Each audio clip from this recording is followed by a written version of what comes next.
Ramdhari dictation start. सभापति महोदय, प्रतिदिन छोटी मोटी झड़पें होती रहती हैं। हमारी फौजें बड़े उत्साह से उनके मुकाबले में खड़ी हैं। उनके हौसले बहुत ऊंचे हैं, लेकिन हमारी सरकार का भी यह कर्तव्य है कि उनके हौसले को कभी गिरने न दे। उन्हें हर तरह की सुविधा प्रदान की जाए, जिससे उनका आत्मविश्वास बढ़े। मैं मंत्री महोदय से अनुरोध करूंगा कि सरकार अपनी नीतियों के प्रचार का काम ठीक प्रकार से अपनी फौजों से करे। उनको अच्छे अच्छे हथियार दे।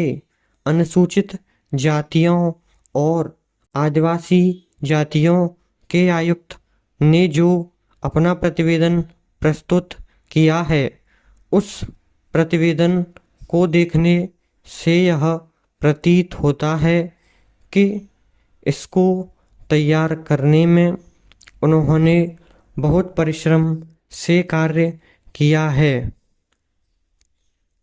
इसके लिए मैं उनको और उनके सहयोगियों को धन्यवाद देता हूँ, परंतु साथ ही साथ इस प्रतिवेदन के संबंध में कुछ आवश्यक निवेदन भी करना चाहता हूँ।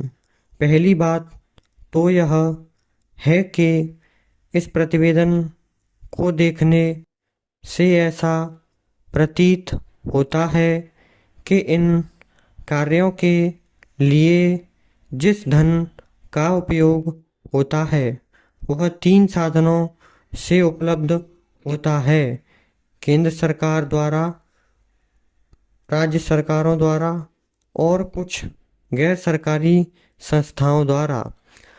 प्रतिवेदन के अनुसार जितना धन इन कार्यों पर व्यय करने के लिए दिया जाता है, उतना धन पूरी तरह से व्यय नहीं हो पाता। मैं यह नहीं कह सकता कि आवश्यकता से अधिक धन दिया जाता है या कार्यकर्ताओं को वह धन प्राप्त ही नहीं होता, जिसके कारण से वह बिना खर्च हुए बच जाता है। मैं तो यह चाहता हूँ कि जितना धन दिया जाता है उसका पूरा उपयोग हो और आयुक्त को यह न कहना पड़े कि इस कार्य के लिए जितने धन की आवश्यकता थी उतना धन नहीं मिल पाया और विवश होकर हमको उस कार्य को बीच में ही रोकना पड़ा।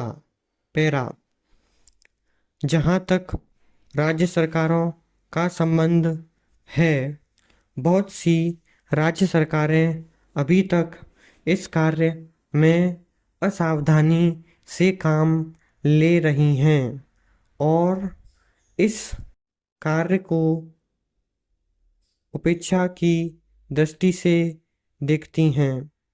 आयुक्त ने इस बात की शिकायत की है कि बहुत सी राज्य सरकारों ने अनेक पत्र भेजने के बाद भी अभी तक अपनी रिपोर्ट नहीं भेजी है।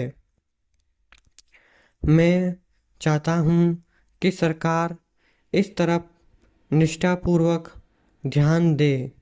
राज्य सरकारों पर दबाव डाला जाए कि वे इस दायित्व के प्रति सचेत हों और आयुक्त को उनके कार्य में पूरा सहयोग प्रदान करें। स्टॉप।